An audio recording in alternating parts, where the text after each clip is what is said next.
All right, all right, all right. All right, Let's all get right, all into right. it, ladies and gentlemen. We're here. We are live.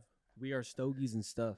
Episode 7 of Holy shit. Stogies and Stuff. Whoa, 7 episodes already? What the fuck? Fucking 7 episodes. How did guys. that happen? It is our love for breaking down the news agenda. Yeah, right? and we do yeah, this bro. for you guys, Exactly. for all of y'all. You guys have no idea how often we discuss everything. You know, my brother and I literally see each other on the daily. So Yeah. whenever we see each other, it's just a constant back and forth discussion of countless of topics. And believe it or not, it's very hard for us to narrow down what we want to talk about in any given pod. There's so much shit, man. Yeah, there's just too much. And then, guys, nowadays with how accessible the internet is to everything, it's so hard to pick a topic that's relevant, or at least that y'all would probably be interested in. Because don't get me wrong, there's a lot of topics that every topic we've discussed so far is one that we're pretty much invested in, very interested in. But at the same time, it's very hard to also determine what y'all would like at the end of the day. That's right. I mean, at the end of the day, look, the whole thing that inspired us to do this whole podcast in the beginning is that, naturally Mike and I like to stay current with today's events. I mean, if I pull up my phone, I show notifications. I got Fox on there. I got Daily Wire. Fortunately, CNN just pops up through Google, which I think is just a Google thing. I don't know. That's they a tend to push. out. That's an agenda, man. Yeah, that's just like, okay, I don't care. Like, what'd you get right now? Ceiling fans addressed yeah, by guys, Biden. I got a freaking notification. Just right you now. know what? I'll It's take like, a screenshot. I'll take a screenshot so y'all can see. I'm like, what the fuck? But it's really? Ceiling fans? Come Biden on, cracked man. down on ceiling fans. What the It's fuck? like, God, man, they really got nothing for Biden Like, anymore. look, guys, I get it. This whole 2030, the New Deal, whatever well, not 2030, I think 2050, something like that, 2030, where we've got to move towards a more eco-friendly approach. But guys, let's face it, the infrastructure right now, it's not really, it can't support that Come up shit. with some real solutions, or don't Yes. come up with these solutions at all. Practical right now. Because solutions. At the end of the day, it starts to look like fucking bullshit. Okay? AKA fucking Prius. The Prius is perfect. I love the yeah. hybrid. Yeah, fuck. That's a fucking like that's a- practical solution right That's there. a hybrid for you. Yeah. But like we're saying, what got us started on all of this was the fact that we get pushed so many agendas on us on a daily that create an influence on our way of thinking, right? And so Mike and I was like, fuck, man, you know what? I wish a lot of people we knew also took into account how we see the news. Like, okay, let's really see what they're trying to push on us now. What agenda are they pushing out? Who's a victim? Who's really trying to make a change? Or where's their potential for real change, right? And so now initially we've been getting some great feedback from all of y'all. We've been getting a lot of new followers, and also Thank you. people showing us some support and all that good stuff. And it's just like, hey, you know what? This is what woke really is all about. It's addressing real issues or agendas, calling them out for what they are. Making sure there isn't anyone being victimized on a political agendas that are completely unethical. And talking about ethics, my man, Trump, man. Fuck. Trump the Great. You know, dude. Trump the Great. Look, guys, it's fucking crazy. You know what we're about to talk about. You not know what only we're about to does bring the up. media move fast, but these indictments are moving fast. The last episode we had, which is gonna drop today. That's right. By the time y'all see this, it'll be a few days from now, right? But it's gonna drop today, August what is it? 27th today? Today's the 27th. Yeah, it's dropping today. But since our last pod, we were talking about a third indictment, and this dude got already indicted for the fourth time since then. It's like, crazy. what the hell, right? But man, this man is a marketing genius. Him and his team. I mean, this guy was made for TV, guys. So you think he's gonna shy away from the media? Fuck no, he's gonna embrace it, and that's why it's creating so much havoc for the other side. What other side? I don't know anymore. There's so many other sides. But what I'm getting at is the other side is whoever the fuck's trying to make this man look like a villain, which in reality he's not. This guy is leading the way for our own freedom of speech and to keep America great.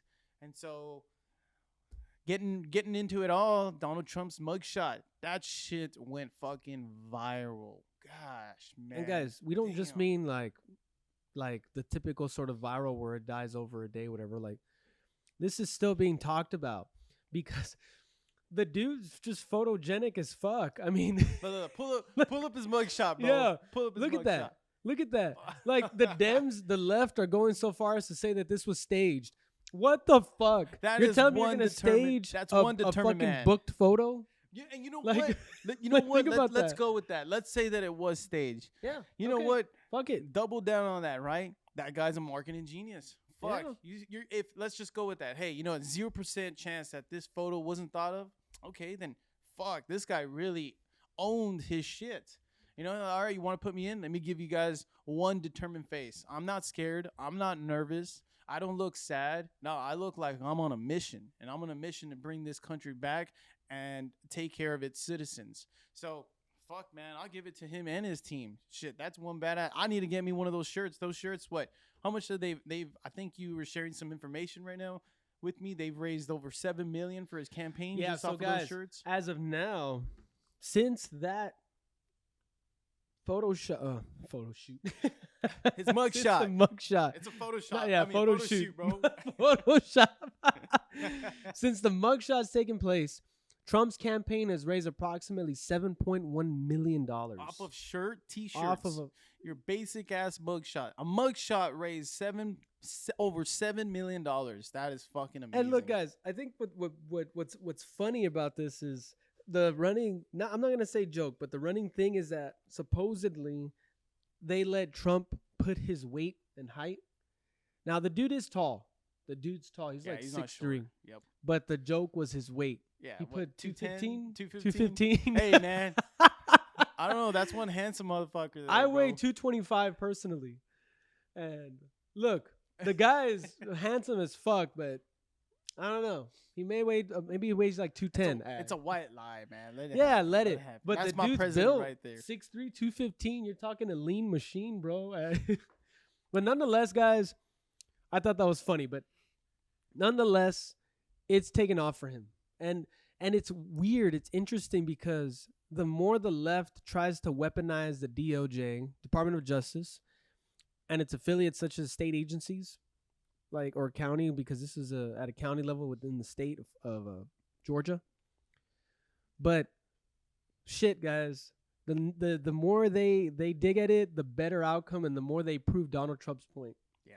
Like, really think about that. He can't lose anymore, man. He can't lose. He just continues to win, and he's turned their greatest weapon into his biggest weapon, like into his greatest weapon. Yeah. So social media was supposed to be a weapon, right? To control people. All right, let's go ahead and have more control of social media. So before the public actually gets wind of it, where they can actually, make a positive influence, let's control that influence. And so, you know what? This man is just taking storm. And there's other gentlemen just like him, the elites, going against the elites. And so speaking about how social media is really providing an opportunity for these patriots that are paving the way for us, or keeping our paved road for us, I'd like to bring up the whole Republican debate and how, man, again, this just goes back to Trump and his team and how they view everything. They went live. Trump said, I ain't going to that debate. Yep. I'm not going to go. I'm missing out. You guys can talk about whatever you want to talk about, but I'm not going to be there. Where did he show up instead? He got on the Tucker Carlson show, right? Mm-hmm. Yeah, Tucker on X. Yeah. Tucker on X, Yeah. man. Listen to some more. 5 minutes before the air of the Republican debate. Yeah. So they went live 8:55 p.m. on X, and the Republican debate was going to be on Fox at 9 p.m., right? Right. Bro, if you look up some cool little facts about that, okay, in 10 minutes or so, there was already over, or maybe the first 5 minutes, man, I'm even mistaken. We'll look this up and share it with you guys. 10.2 million of views already on that in the first 5 to 10 minutes. And then in 15 hours later, over 202 million views. That was way higher than the Republican debate. Now, granted, a lot of people watched that Republican debate.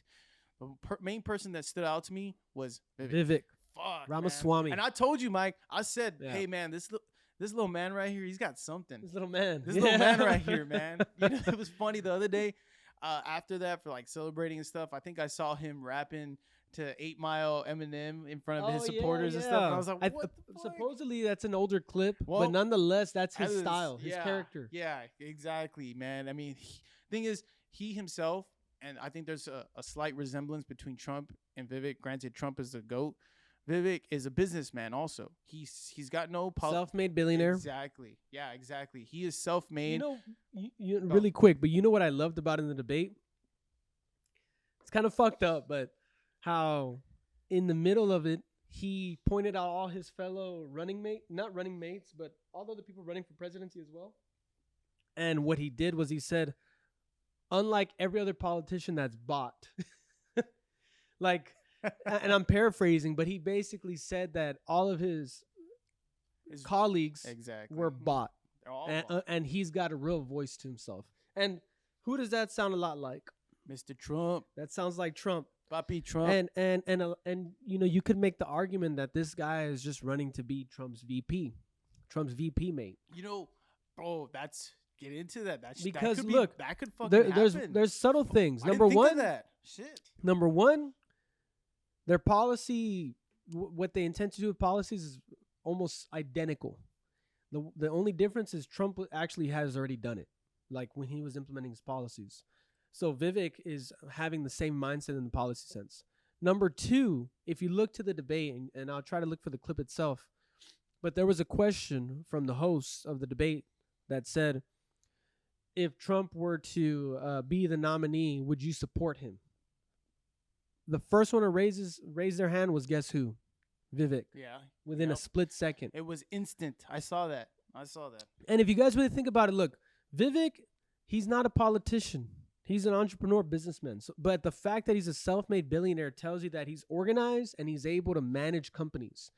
And when you look at the United States as a capitalistic country, it's essentially a giant organization. Yeah, it's a huge business. It is. And the way you run a huge business is by having the business mindset, not being a fucking politician. And you know what that business mindset is?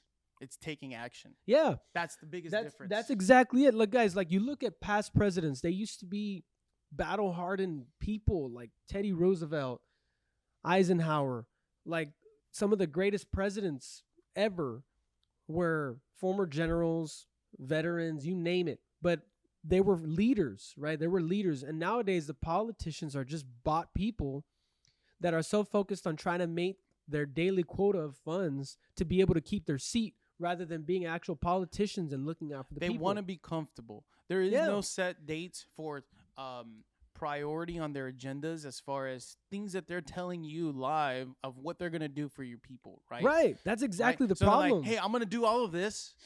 I'm going to do it immediately.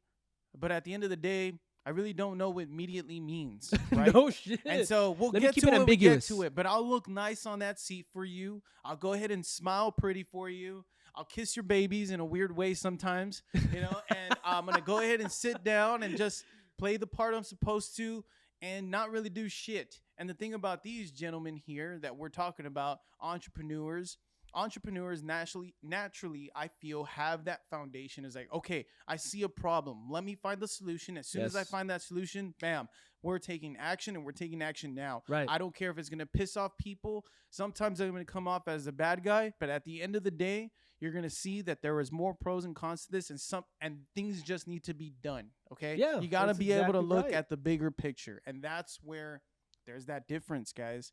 And if you can see the vision, if you can see it from a broader aspect, fuck, holy shit, your whole perspective on everything changes. You're able to see, hey, you know what?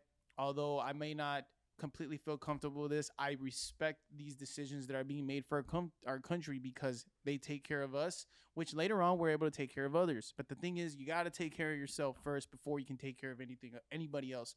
And that is something that entrepreneurs also go through. You know, naturally we want to take care of everybody all around us, but you realize as you continue to grow, you can't take care of everybody that doesn't want to take care of themselves. Yes. You have to make those hard decisions, and you continue taking care of yourself. You're able to take care of those around you even more, though. You are. So, fuck, man. Yeah, like that. You hit it on the fucking nail, bro. Yeah. That is the entrepreneur mindset. And the fact that these two billionaires, self-made billionaires, and the reason why I keep saying self-made guys is because politicians are bought, plain and simple. The general politician, there's lobbyists. They pay them big monies in some sort of way, legally, right? Because they do donations, which they're able to legally to do. But we all know what's up. We all see through the facade. They become millionaires overnight. Their net worth skyrockets. I mean, just look at Nancy Pelosi, right? But the long story short, they're bought. And you've got these two gentlemen, Vivek and Trump, who self-made billionaires who don't, the last thing on their mind is money. Like they're self-driven to implement something in a country that we know is the greatest country in the world. That's right. And they want to keep it that way. Trump wants to make America great again. Vivek wants to keep it that way. So, regardless of whomever becomes the Republican nominee of those two, they have my vote. Yeah, the one that they got to watch out for is what's his name? DeSantis. RFK Jr. Oh yeah. No, yeah. You're talking about the Democratic side. Yeah. Yeah. I mean, it's crazy, guys, but even the Republicans have given praise to RFK Jr. during his House committee debrief, you could say, or interview. But the Republicans were giving him the center stage to talk. But nonetheless, point is that Vivek makes a good running mate for Trump. They complement each other. I don't think they need to be necessarily contrast from one another in sense of their views to attract more people. I think they need to double down in what their views are, be aligned like that. Trump needs to take him under his wing immediately because he's starting to get a lot of media attention. He needs to get some sort of interview with them, with each other, to see if they're, or like maybe a friendly debate.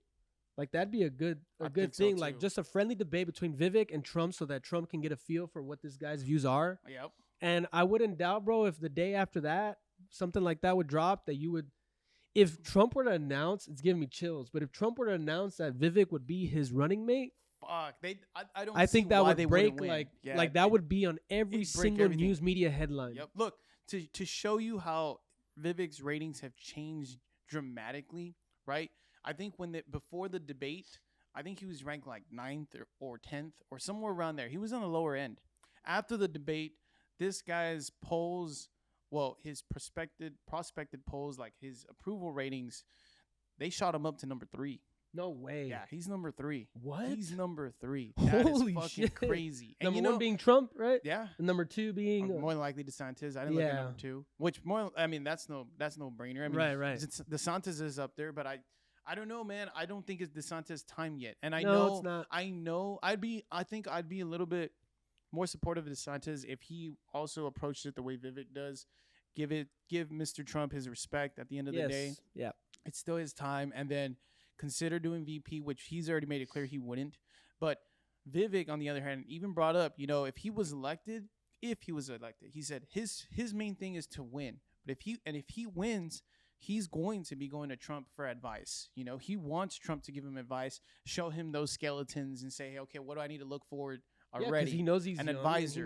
He right. respects the man. Right. And so he likes him, and I think they'd be a great team together. That happens, Mike. I think that's a good. Fuck, you might be onto something, bro. Fuck. Yeah, dude. So Vivek, Trump, meet up, talk it out, whatever the hell you got to do, and run together, because I think that would be the most strategic way of getting elected again, Trump. Because you've got a new kid on the block, essentially, with no political background, just running business and running his own thing, a lot like you. And I think he could be very complimentary to your campaign. All right, so we talked about the whole Trump mugshot. Yes. Trump, you're the bomb, dude. You're a fucking bomb. Yeah. Let's get into the next topic, though. I'd like to just say, let's just be for real. Next topic on for discussion is going to be the whole Wagner paramilitary group leader, right? Yes. Mr. Prigozhin. Am I saying that correctly? Prigozhin. Yeah, Prigozhin, man. This man was assassinated. That's all I gotta say. Yeah, he was. This fucker was. It's become a meme already, bro. Oh, that guy's going to go through it. No, I don't mean, I mean the way it happened, okay? What I mean is It's like someone goes against the government or any government's agenda. That guy's gonna go through a plane crash. And what happened? What happened? He went through a plane crash. Oh, Hey guys, man. look. Unfortunately, I feel look, bad for the guy, but I'm not saying he was a good guy. I don't know. I mean, dude. I'm just saying, hey, you're not on board. You're gonna fucking, man. You're gonna die. Bro. What's interesting is that you go back to the mutiny. You go back to when Prigozhin and Dmitry, his second in command, were leading the Wagner group into Moscow. They had Putin, bro. They did, bro. He They looked had scared. him. He had already fled from Yeah, Moscow. he He was scared. abandoned the capital. What does that tell you? They were gonna overtake it. Yeah, they were. And what happens? Surprised everybody. Wagner backs off. They get a deal in. And in this deal, they essentially say, okay, Dmitry and Prigozhin, you guys are not going to be charged with mutiny or anything like that. Let's get a deal going. You're going to go over here to start fighting in this position for us in Ukraine. It was weird. Yeah. Very weird. Very weird. Weird. Whoa. What's going Very on? weird. But where I think this guy fucked up, number one, he could have taken over. He could have Yeah. done that. And I think it was incredibly naive to think that you would go unscathed, Yes. that there wouldn't be any consequences of showing the world, not just Russia, but showing the world a mutiny that happened, and really thinking that Putin would be like, you know what, it's okay, man. Let me give you a pat back on the shoulder. Let me get you a deal going, and we're back in each other's good graces. It was obvious. This was only a matter of time. I honestly was not surprised when I saw the news. Yeah, me either. I was not Where surprised. Were We we were at at an the open gym. house? No, we were at a gym. We were at the gym, and Mike's like, "Bro, look, we called it. We called it." And I was like, "You mean Yes. you called it?" Because I completely forgot about it, but I was like, "Shit, it happened." I mean, And- we were expecting it. The headline is what got me. Plane crash killed all 10 on board, which included Prigozhin and That's Dmitry, his second in command. The I was second in command. So both of them. So that just tells you already what the heck is what's the future of this Wagner group, right? Right. Wagner. I mean, you pronounce it however you want, but I believe the proper pronunciation is Wagner. Okay, and so was this an assassination? This is a question that you'd want to ask. I believe so. There's no if or buts. And Putin's strategy. Let's just go into why Wagner's military is it's a private military. That's why it's just making headline news, because you may or may not know, but countries such as Russia and even ourselves, okay? Yeah. A lot of times they don't want the country's name stained on certain political That's right. objectives, right? So what will they do? They'll hire PMCs. And what that acronym stands for is private military companies, okay? And that they'll do that. Why? Again, to advance in political objectives while maintaining deniability, okay? Right. So minimal accountability, guys. Minimal, okay? Yeah, guys, I mean, it comes out in the movies all the time. You know, we're going to contract you, but if they catch you, whatever, we're going to deny any involvement whatsoever. Like, that's always contingent on these things, these private companies. So, I mean, I'm not trying to disturb your rhythm, bro. You're fucking on it. No, I'm good. But, I mean, you're hitting it right on the nail. The idea behind the Wagner group was it was a strategic way, a legal loophole for Russia, because it's an affiliated private military company with Russia. That is well known. But it's a legal loophole so that they don't violate any treaties for any countries or anything like that, for them to influence other areas of the world, such as African countries like Libya, yep. Mali, Sudan, you name it. Those countries with rich resources, oil, minerals, just it goes on. The list goes on. Yeah, and you're talking just a huge benefit to the country. And what's a good way for Russia to keep as a proxy, right? This Wagner group to keep tabs on these resources and make sure that it continues to channel into Russia? Send a private military company out there. Right. Yep. So, guys, and it's low cost, guys. It's Yeah. a lot lower in cost because, basically just think of it like contracted work. Goes off of a bid. Hey, how much do you need? And it's a fixed amount. You said you were going to do this. Now I'm going to hold you liable to it. But so now that we understand there's no survivors, the Prigozhin I might be saying his name wrong, but anyways, there we go. And his second in command, Dmitry, they're done. It was confirmed. Okay. I think on the when it happened, it was maybe 2 days after it's happening, which was this week, right? They couldn't confirm it, but as of yesterday, I've been seeing that their deaths were confirmed. They were on those planes, on that plane, and so the big question is what's going to happen now? What comes next? What happens to Wagner? Right? I'm gonna tell you what I think. What I think is that Wagner. So if you're not familiar with BRICS, BRICS is the new alliance, and a lot of the times you see Putin and Xi Jinping that are headlining it. But what BRICS stands for is Brazil, Russia, India, China, and South Africa. And when you have a private military company, a well-known one like Wagner Group, that has high influence in Africa, that you need to rely on to be able to enforce this new currency and new alliance that's going to potentially dominate or try to become the new world recognized main currency of the world, right? When you have a compromised group with a leader that's already done mutiny to you, guess what? And you've got a BRICS association that's trying to implement some new policies, you're going to have trouble doing that. Yeah. You're going to have a lot of trouble getting a leader who mutinized against you to listen to you. So strategically, what do you have to do? What comes next? Right after that mutiny, plan a way to assassinate the guy. I'm not saying he did it, but it's obvious, guys. All right? And then after you do that, what do? You put a new puppet. That's right. You put a new puppet because you need someone you can control. There's going to be a new leader. New leader. They're going to assign leader in Africa, someone. Especially with the new revolts that have been going on in Niger, everything like that, dude, where the France's embassy has been overthrown by these rebels. Like it's shit's hitting the fan. And I think the next step, what Putin needed to do was implement new leadership within this private military company, quote unquote, because at the end of the day, they don't really have control, right? But you know how it is. So I think that's my take on what I think that they're trying to do. They're trying to make sure that the resources that they can get from Africa or wherever the main spot that the Wagner Group is in stays that way. That's right. And they're not compromised. Mm-hmm. Exactly. All right. So let's I think that's gonna be my thing. All right. All right. Matthew McConaughey, man. Right. You gotta love that guy. All Texans here, baby. So, anyways, let's get into the next topic, okay? Look, let's shed some light of news on us. We don't always want to talk about politics and leaders and backstabbing and agendas. Let's talk about how we are all low keys. Guys, don't fight it. Dallas Cowboy fans here, okay? Football season is among us, okay? It is here. Among us. Here, okay? And there's some big news for the Dallas Cowboys that just happened this week. What's that, Mike? You want to talk about?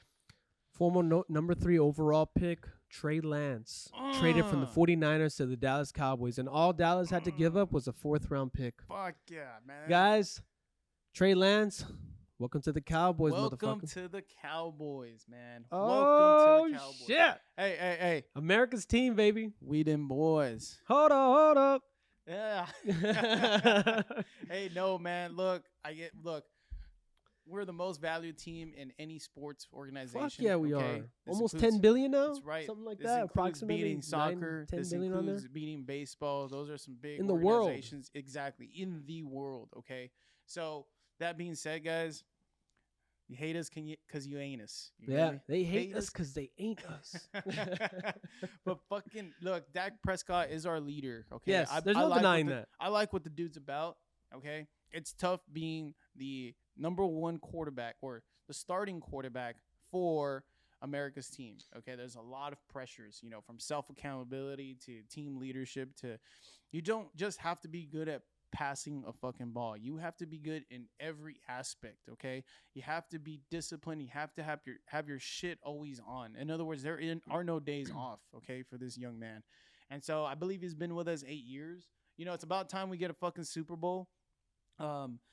I'm excited for Trey Lance to come over. However, I'd like to see there be some kind of mentorship. I think Trey Lance has a similar type of play as Dak Prescott. He's just younger, right? Yeah, that's right. And I think what's funny, dude, is that Trey Lance is coming to Dallas, right? And Trey Lance went to North Dakota State, I believe, the home of the Bisons. He led them to a 2019 championship, I believe. Or 2019 championship. He was redshirted 2018 because he had been, I guess, transferred there, took them to the NCAA Division I championship game in 2019, and then the rest is history, right? He got drafted 3rd overall with the 49ers. But what's interesting, guys, and it's kind of funny play, but he went to North Dakota, and Dak's name is Dakota. So I thought that's interesting. You know what I mean? Like Dakota Prescott. This was destiny. meant, dude. It's weird. But yeah, I mean, stars are aligned. Yeah, no shit. Dakota Prescott has a member of the North Dakota college coming over. You know, it's funny because, like, again, I really like what Prescott's all about, and I'd like to read his response towards the matter, of course. He was given no notice by Jerry Jones or the organization of their plans to draft Lance, right? So right now I'm going to read this, read what was quoted. I mean, obviously, understand it's a business. That's a first-round talent, and you're always trying to make your team better. But that was the front office. So we're going to welcome him as we do any teammate, and hopefully he just makes us better, and we're going to continue to get back at it and know that we've got one goal as a team. And what's that goal? That goal is to win a fucking Super Bowl, man. This is our year. Just like every other year. People love to hear us say that shit. But you know what? This is our year, okay?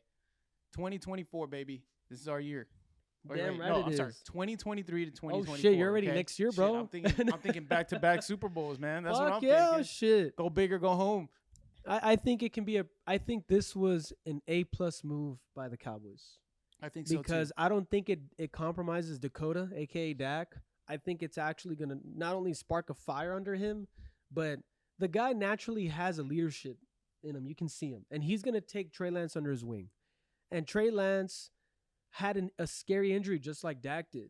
Dak came back, threw for over 5,000 yards after his injury last year. Had another good year, minus the interceptions, right? And he's going to show Trey Lance how to bounce back from an injury. He's going to show Trey Lance how to get that confidence again. And he's going to show Trey Lance how to dominate. And being a part of an organization like the America's Greatest Team is something you need fucking big time composure in, because all eyes are on you. And everybody knows it. Like, you can just see it, guys. You can see it amongst the NFL players. You get this vibe where everybody that's a part of the Dallas Cowboys is like, you don't fuck with them. Like, they know they have to maintain a certain image. They know that they're part of America's team. Like, it's just weird. It's like unwritten or something. But the way everybody talks about Cowboys, if you ask anybody, like, man, I'd do it. I'd join the Cowboys. Play for them. Yeah, I'd play for the Dallas Cowboys. It's like they're knighted. Yeah. You know, and the thing is, it's an old school knighting.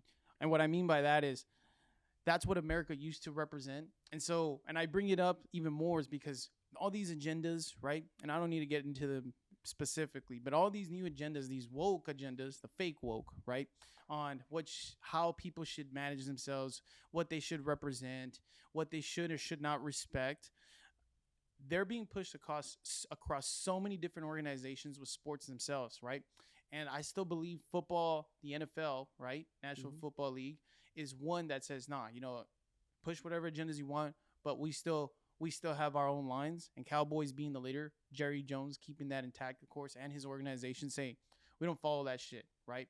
When the whole Kaepernick shit was going down, get on your knee, and so was all the team. What they tell them? Say, hey, you guys aren't partaking in that shit. You know, wear your suit when you come in, dress nice. You know, you respect everybody. We understand the agenda they're trying to push out, but that shit, that's not what that means to us. That is a flaw with America's team. Exactly. That's not what that shit means to us. This is what it means to us. It can mean that way to them, but this is how we conduct ourselves, and this is what we represent. And you know what? Latinos, this is funny. Latinos are the biggest supporters, I feel, for the Dallas Cowboys. If you look at the demographics, almost everybody is a fucking Dallas Cowboys. I mean, they'll make fun of it, guys, in movies. What do they have? They'll have, like, Hector, the infamous Hector.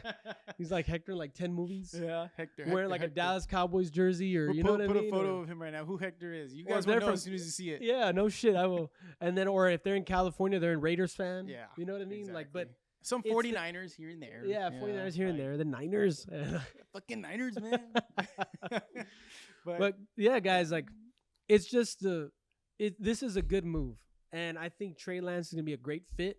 He just needs to know his place right now. But knowing, guys, me sharing that information or us sharing that information that the Cowboys have a huge Latino demographic support goes to show you that naturally we do have conservative thoughts.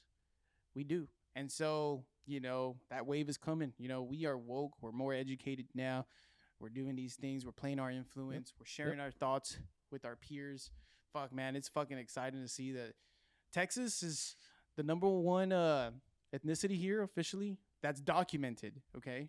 Oh yeah, Hispanics. We fucking no took shit. over That's already. a good point. That's documented. Yeah, that's documented. And guys, look, we can talk about this shit. We're Mexican ourselves. Yep. But let's face it, a lot of people come in here in ways that aren't necessarily legal, right? And it's fellow Latinos, but that it's documented. We're already taking over, if not having taken over already.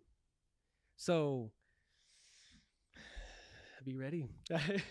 Be ready. We're taking over. But I just think that, the football is a staple of America. There's no denying that the NFL, whenever it's talked about, it's like you mentioned United, but it's a very, you can consider it an elite organization. It is. You can consider it because there's a lot of billionaires in America, guys, but there's only 32 owners. That's right.